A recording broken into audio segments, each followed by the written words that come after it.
Hello friends, welcome to my YouTube channel. Friends, आज हमारी advance English की class 24 है और आज हम कुछ ऐसे वाक्यों को इंग्लिश में ट्रांसलेट करना सीखेंगे जिन्हें आप अपनी डेली लाइफ में बोलते ही बोलते हैं। तो ये सभी वाक्य कुछ इस तरह से हैं, जैसे सीधी सी बात है, वह नहीं आएगा। सीधी सी बात है, मैं उसे पसंद नहीं करती। सीधी सी बात है, हम यहीं ठहरेंगे। या फिर सीधी सी बात है, तुम मुझे सब कुछ बताओगे। तो फ्रेंड्स, ये सभी वाक्य अक्सर आप अपनी डेली लाइफ में नॉर्मली बोल जाते हैं, लेकिन प्रॉब्लम ये आती है जब आपसे कहा जाता है कि आप इन वाक्यों को इंग्लिश में ट्रांसलेट कीजिए, तब आप अटक जाते हैं और सेंटेंसेस के, टेंस के, इन सब के रूल आप याद करने अपने माइंड में लग जाते हैं। तो फ्रेंड्स, इस तरह के वाक्यों को इंग्लिश में कैसे बोला जाता है, आज की क्लास में हम एडवांस इंग्लिश का यूज करके इन सभी वाक्यों को इंग्लिश में ट्रांसलेट करना सीखेंगे। सबसे पहले हम जान लेते हैं। आपने इन सभी वाक्यों में एक चीज नोटिस की होगी, सीधी सी बात है, ये हर वाक्य में बार बार रिपीट कर रहा है। तो इसे हम इंग्लिश में क्या बोलेंगे वो भी हम सीखेंगे, और इन्हें कैसे ट्रांसलेट करना है इंग्लिश में उसका हम रूल भी जानेंगे। तो फ्रेंड्स, जो ये वाक्य में रिपीट हो रहा है, सीधी सी बात है, सीधी सी बात है, इसे हम इंग्लिश में बोलते हैं इट इज क्वाइट सिंपल। इसे आप इंग्लिश में क्या बोलोगे? It is quite simple. मेरे साथ रिपीट कीजिए। सीधी सी बात है, इसे आप इंग्लिश में बोलोगे it is quite simple. It is quite simple. अब आप फ्रेंड्स, इस वाक्य में जो मैंने ये बताया है सेंटेंस आपको, इट इज क्वाइट सिंपल, इसके अंदर आप एक चीज और देखिए। ये जो क्वाइट है, क्वाइट की स्पेलिंग आप ध्यान से देख लीजिएगा, क्योंकि ये एक तो क्वाइट होता है वो जिसे हम कहते हैं चुप रहो। हम कहते हैं ना कीप क्वाइट, कीप क्वाइट। उसको क्या, उस क्वाइट का मतलब क्या होता है? चुप रहना। और जो ये क्वाइट है, इस क्वाइट में और जो चुप रहने वाला क्वाइट होता है, कीप क्वाइट वाला, उसमें डिफरेंस होता है। ये स्पेलिंग क्या है, आप इसे ध्यान से याद कर लीजिएगा। QUITE। अगर टी के बाद ई आए तो ये मतलब होता है एक सीधे तरीके से चीज चलने वाली, एक सिंपल तरीके से। इट इज क्वाइट सिंपल, सीधी सी बात है। अगर आपसे कहे चुप रहो, कीप क्वाइट वाला, वो वाला क्वाइट हो, तो उसकी स्पेलिंग क्या हो जाएगी? जो टी के बाद ई आ रहा है ना, ये ई टी से जस्ट पहले आ जाएगा। चुप रहो, उसको हम कहते हैं कीप क्वाइट। उसकी स्पेलिंग होती है QUIET। ये जो टी के बाद ई आ रहा है ना, इससे पहले आ जाएगा तो वो क्वाइट हो जाता है, चुप रहने वाला। ओके, तो ये स्पेलिंग आप ध्यान रखिएगा। टी के बाद ई आएगा। इट इज क्वाइट सिंपल, सीधी सी बात है। अब हम इसी का यूज करके इस तरह के वाक्यों को इंग्लिश में ट्रांसलेट करना सीखते हैं। तो फ्रेंड्स, इन सभी वाक्यों को इंग्लिश में ट्रांसलेट करने के लिए आप इस स्ट्रक्चर का यूज करोगे। सबसे पहले आपको इट इज क्वाइट सिंपल लिखना है। क्वाइट की स्पेलिंग आप याद कर लीजिए बस, QUITE, quite. Okay, it is quite simple, सीधी सी बात है, इट इज क्वाइट सिंपल। इसके बाद आपको सेंटेंस लिखना है। ओके, पहले आपको इट इज क्वाइट सिंपल लिखना है और उसके बाद आपको सेंटेंस बना देना है। तो आइए अब इसी स्ट्रक्चर का यूज करके इस तरह के वाक्य को हम इंग्लिश में ट्रांसलेट करना सीखते हैं। हमारा फर्स्ट सेंटेंस है, सीधी सी बात है, वह नहीं आएगा। सीधी सी बात है, वह नहीं आएगा। अब आप इसको इंग्लिश में कैसे बोलोगे? पहले आप देखिए, सीधी सी बात है, आपको पता चल जाना चाहिए कि सीधी सी बात है, इसको हम इंग्लिश में बोलते हैं इट इज क्वाइट सिंपल।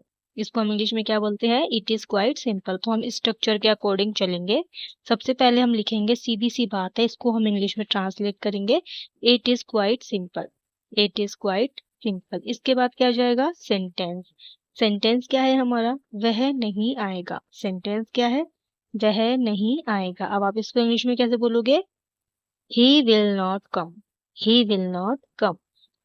ये सेंटेंस हमने कैसे ट्रांसलेट किया है वो भी मैं आपको समझा दूं। जिन वाक्यों के अंत में गा गे गी आते हैं वो फ्यूचर टेंस होते हैं, आपको पता होगा। फ्यूचर टेंस का जो स्ट्रक्चर होता है वो होता है subject, will, shall, not, verb की फर्स्ट फॉर्म, देन ऑब्जेक्ट। तो यहाँ पर हमने इसी का यूज किया है। ही विल नॉट कम, वह नहीं आएगा। सीधी सी बात है, वह नहीं आएगा। It is quite simple, he will not come.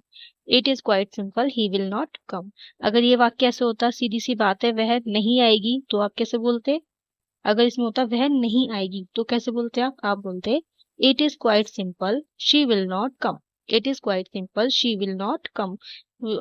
Female के लिए हम शी का यूज करते हैं और मेल के लिए हम ही का यूज करते हैं। ओके, तो ये आपको समझ में आ गया होगा। सीधी सी बात है, वह नहीं आएगा। It is quite simple, he will not come. I hope friends आपको पूरा वाक्य अच्छे से समझ में आया होगा। अब इसी तरह से आपको अगला वाक्य बनाना है। नेक्स्ट सेंटेंस है, सीधी सी बात है, मैं उसे पसंद नहीं करती।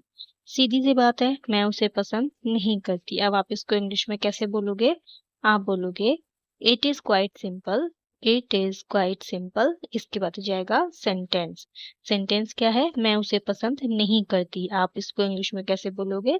आप बोलोगे I don't like him, I don't like him. सीधी सी बात है, मैं उसे पसंद नहीं करती। It is quite simple, I don't like him. अगर आप बोलते कि मैं उसे पसंद नहीं करता, तो आप बोलते आई डोंट लाइक हर। अगर आप किसी लड़की के लिए बोल रहे हो तो हर का यूज करोगे।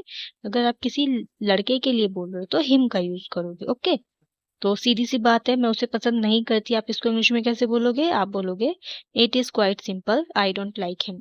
It is quite simple, I don't like him. I hope friends आपको ये भी समझ में आया होगा। अब इसी तरह से आपको अगला वाक्य बनाना है। देखिए फ्रेंड्स, कितने आसान वाक्य हैं ये सभी इंग्लिश में ट्रांसलेट करने के लिए, और अक्सर आप डेली लाइफ में बोल भी जाते हैं। तो अगर अब से आप इन सभी वाक्यों को हिंदी में बोलते हैं तो आप कोशिश कीजिएगा कि इन सभी वाक्यों को इंग्लिश में बोलने का ट्राई करें। ओके, चाहे आप किसी चैटिंग में बात कर रहे हैं या फिर आप किसी फ्रेंड सर्कल में बात कर रहे हैं, अगर ऐसे वाक्य आपके सामने आते हैं तो आप उन्हें इंग्लिश में बोलने की कोशिश ज़रूर कीजिएगा। ओके, क्योंकि आप इंग्लिश में धीरे धीरे बोलने की प्रैक्टिस करोगे तभी आपकी इंग्लिश अच्छी हो पाएगी और आपको जो इंग्लिश का बोलने का प्रोनाउंसिएशन होता है वो भी अच्छा हो पाएगा। तो इसी तरह से आपको अगला वाक्य इंग्लिश में ट्रांसलेट करना है। नेक्स्ट सेंटेंस है, सीधी सी बात है हम यहीं ठहरेंगे। सीधी सी बात है हम यहीं ठहरेंगे। अब आप इसको इंग्लिश में कैसे बोलोगे? आप बोलोगे it is quite simple, it is quite simple, we will stay here. Sentence क्या आ गया इसमें? हम यहीं ठहरेंगे। ठहरने को हम इंग्लिश में बोलते हैं स्टे। ठहरने को हम इंग्लिश में क्या बोलते हैं? Stay, STAY, stay. हम यहीं ठहरेंगे, we will stay here. Here का मतलब होता है यहाँ। सीधी सी बात है, हम यहीं ठहरेंगे। It is quite simple, we will stay here. It is quite simple, we will stay here. I hope friends आपको ये भी समझ में आया होगा। अब इसी तरह से आपको अगला वाक्य इंग्लिश में ट्रांसलेट करना है। नेक्स्ट सेंटेंस है, सीधी सी बात है तुम मुझे सब कुछ बताओगे। सीधी सी बात है तुम मुझे सब कुछ बताओगे। अब आप इसको इंग्लिश में कैसे बोलोगे? आपको इसी स्ट्रक्चर का यूज करना है।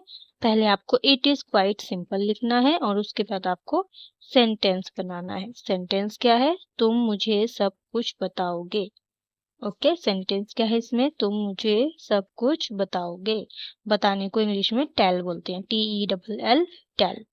तो आप इसको इंग्लिश में ट्रांसलेट कीजिए इसी स्ट्रक्चर का यूज करके। ओके, और आप मुझे कमेंट करके ज़रूर बताइएगा आपने क्या बनाया है, ताकि मैं चेक कर सकूं आपने सही बनाया या फिर नहीं बनाया। आपको वीडियो समझ में आई है या फिर नहीं आई है वो कैसे पता चलेगा? जब आप इसको इंग्लिश में ट्रांसलेट करोगे, कमेंट करके बताओगे, तब पता चलेगा। ओके, तो आप इसको इंग्लिश में ट्रांसलेट कीजिएगा, कमेंट करके आप मुझे बताइएगा। और आई होप आपको पूरी वीडियो समझ में आई होगी। तो आज की क्लास में हमने क्या सीखा? आज की क्लास में हमने सीधी सी बात है इसका मीनिंग जाना, जिसको हम इंग्लिश में बोलते हैं it is quite simple. Okay, और कीप क्वाइट वाला, चुप रहो वाला क्वाइट, और इस क्वाइट में अंतर जाना हमने। और एडवांस इंग्लिश की आज एक नई क्लास हमने सीखी। तो आई होप पूरी क्लास आपको बहुत अच्छे से समझ में आई होगी। इसी तरह की और वीडियोस को देखने के लिए आप हमारे चैनल को सब्सक्राइब करें, वीडियो को लाइक करें, शेयर करें। मिलते हैं अब नेक्स्ट वीडियो में। Bye bye, take care.